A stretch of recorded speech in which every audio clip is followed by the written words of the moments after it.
왜냐하면 그냥 회개하자라고 말하면 사람들 중에는 나는 회개할 것이 없다. 나는 별로 잘못한 것이 없다.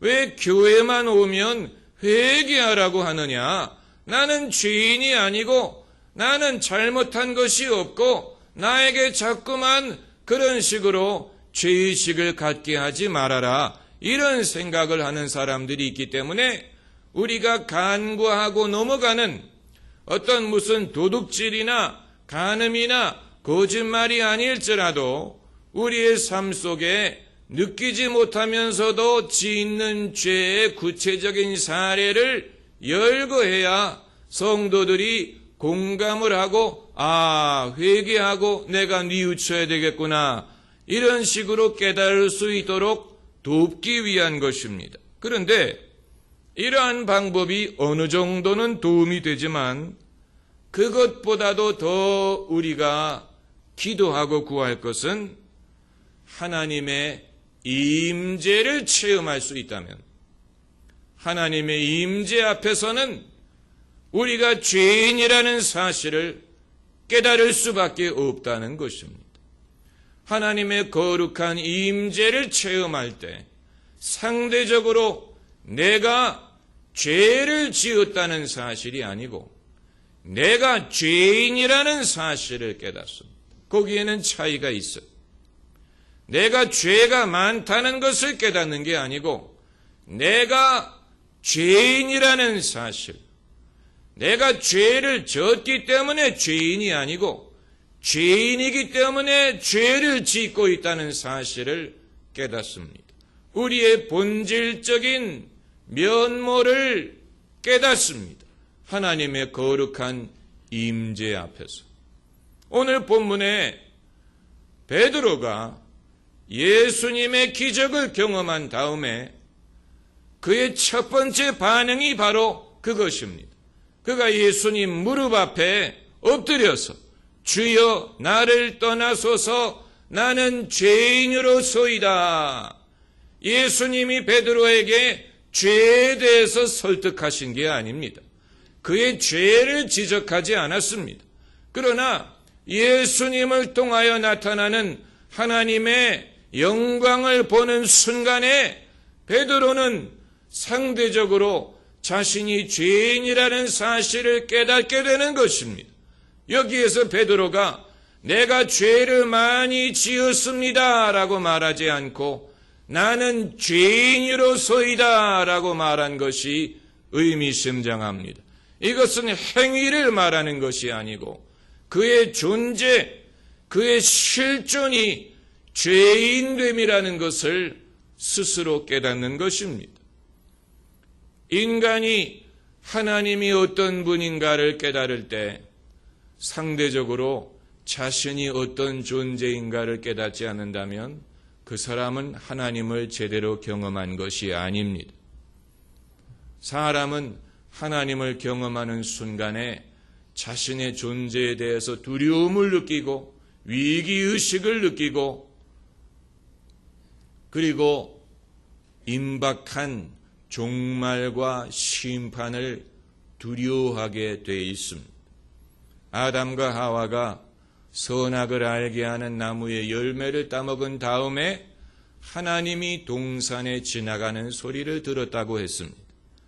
이전에는 하나님이 동산에 지나가는 소리는 반가운 소리였습니다. 그러나 선악과를 따먹은 다음에는 그것은 두려움이었습니다. 그래서 아담과 하와가 나무 뒤에 숨었다고 했습니다. 이것은 아담과 하와의 이야기만을 하는 것이 아니고 우리 이야기를 하는 것입니다. 아담이란 말은 인간이란 뜻을 갖고 있습니다. 그렇기 때문에 아담과 하와만이 나무 뒤에 숨은 것이 아니고 이것은 모든 사람이 하나님의 거룩한 임재를 경험한다면 하나님 앞에서 숨으려고 하고 피하려고 하고 자기를 감추려고 하는 것을 보여주는 것입니다. 오늘 본문에서도 베드로가 나는 죄인입니다. 나를 떠나소서라고 부끄러워하는 것과 마찬가지입니다. 자신이 부끄럽고 충격스럽습니다. 오늘 본문에 놀랐다라는 말이 나오는데 고기를 많이 잡아서 놀란 것도 있지만 그것보다도 적어도 베드로는 자기가 그런 죄인이라는 사실을 깨달은 것이 놀라운 것입니다. 사실 베드로는 죄를 지어봤자 얼마나 지었겠습니까? 그는 원래 독실한 사람입니다. 비록 직업은 어부지만 그건 먹고 살기 위한 것이고 베드로는 메시아를 기다리고 있는 사람이고 세례 요한의 제자 출신이었을 가능성이 많습니다. 적어도 그 형제는 세례 요한의 제자였습니다. 이런 종교적인 사람이 죄가 있으면 얼마나 있겠습니까? 그럼에도 예수님을 통하여 나타나는 하나님의 권능과 영광을 보는 순간에 자기가 죄인이라는 사실을 깨닫고 놀라고 부끄럽고 주님 보고 나를 떠나달라고 요청한 것입니다. 여러분, 우리는 하나님을 경험하는 것은 무슨 기적이라든가 큰 성령의 능력이라든가 이런 것을 통해서 하나님을 경험한다고 생각을 하는데 그것은 뭘 모르는 것입니다. 성경을 보면 마귀가 예수님을 유혹할 때 기적을 행하라고 주문하는 것을 볼 수 있습니다. 당신이 하나님의 아들이라면 이런 능력을 행하라. 그것이 유혹이었어요. 바리새인들은 늘 예수님에게 우리에게 표적을 보여달라. 그러면 믿겠노라고 말했지만 예수님은 악하고 패역한 세대가 표적을 구한다라고 말씀하셨습니다. 사람이 더 큰 표적을 보면 하나님을 믿을 수 있을 것이라고 생각하는 것은 마귀의 생각과 바리새인들의 생각과 부합하는 것입니다. 하나님은 당신의 존재를 어떤 센세이셔널한 그런 쇼와 같은 능력을 통해서 증거하시는 분이 아니에요. 우리는 이미 그분을 경험하면서 느끼면서 살고 있습니다. 우리가 우리 자신이 늘 모자라다고 생각하고 그 사람의 됨됨이가 모자란 것은 할 수 없지만 적어도 인격적으로, 영적으로, 실존적으로 자신이 부족하고 또 추하고 또 경건치 못하고 하나님 앞에 부끄럽다고 생각할 수 있는 것은 그 자체가 하나님의 임재를 의식하기 때문입니다. 이것은 결코 유쾌한 경험은 아닙니다.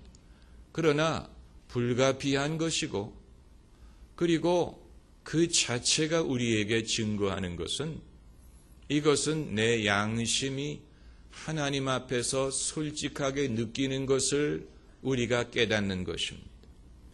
여기에 대해서 우리가 무엇을 하느냐 하는 것이 그것이 신앙입니다. 대다수의 사람들은 이와 같은 부족함을 느끼지만 그것을 외면하든가 거부하든가 아니면 다른 방식으로 그것을 극복하려고 합니다.